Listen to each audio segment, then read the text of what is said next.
Australia's new Labor government plans to make ISPs carry out 2 different levels of internet filtering. An existing list of 800 prohibited pages and images, currently maintained by government censorship body ACMA, will be expanded. And a new clean feed blocking a much wider range of sites will be introduced. The clean feed is broader than the prohibited sites. You can't opt in or out of the prohibited material. The clean feed is something you can opt out. So Australians that want to be able to look at all of the other material have the capacity to still do that. But the internet industry, adult industry and civil liberties groups are not happy. ISPs believe the clean feed will be difficult and costly to implement. They also say that it will have a detrimental effect on net speeds. It's fair to say that there is a fair bit of consternation in the industry about the proposal. I don't think it's well understood within the industry.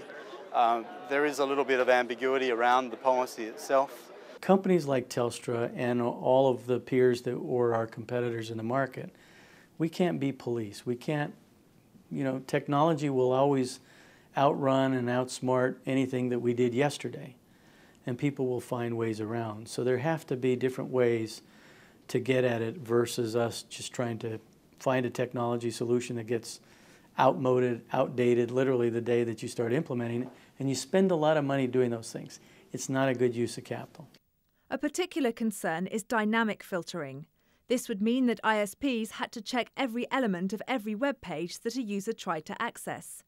This is extremely expensive to do and could greatly slow internet speeds. There are also concerns about scope creep of censorship to areas other than obvious nasties such as child porn. Most opponents point out that internet censorship would have to be draconian to be effective. This would result in a massive overblocking of many legitimate internet sites. Countries such as China, Saudi Arabia and the United Arab Emirates are notorious for their heavy censorship. But even there, banned content gets through, and users find increasingly innovative ways to bypass the block. This is unprecedented. No one in the Western world is doing this. Possibly, parts of the Middle East, they attempt to do something like this. But there's no precedent for this. It's not going to work. It will pose huge costs on ISPs. Adult industry group Eros says the opt-out method was a particular problem. In 1999, the government made telephone sex chat lines opt-in. They had previously been receiving around 1.4 million calls a month. Eros says only 68 people called to opt back in, and the local industry was effectively obliterated. They fear a similar outcome for Australia's legitimate adult internet sites. Who decides what goes on the block lists? What procedures are there for taking things off the block lists? What accountability is there? Things like that. And we've got no details of that at all. Existing systems are secret. The existing ACMA block list is not public. Posting personal information online, some say, is like walking up to a stranger and handing over your credit card. A free filter offered by the previous government had minimal take-up. Only about 150,000 actually went to have a look at the PC filters, and today I think the figure stands at around 30,000 are actually making any use of them at all. That policy of offering even a free filter was a dismal failure. Now you may say, well, that may represent that Australians don't care. What I'd say to you is many families, many parents don't understand the best way to use this technology. The reality is that parents of small children represent just 27% of Australian households. Government research found that only 2 in 5 of these parents expressed some level of concern about their child's internet use.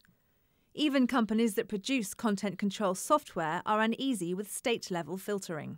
Well, I think that the government should not do that.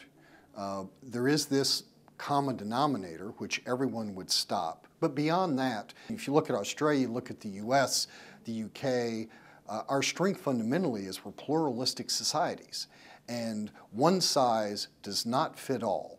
So we need to start using the social networking techniques that are driving internet explosion today. The Facebooks, the MySpace, where we're sharing about ourselves and allow people to pick where they want to be protected. The government says it is collaborating closely with the internet industry and will carry out extensive tests before introducing any filtering. But whatever the results of those tests show, the filtering is a done deal. Lisa Creffield, Sky News Business Channel.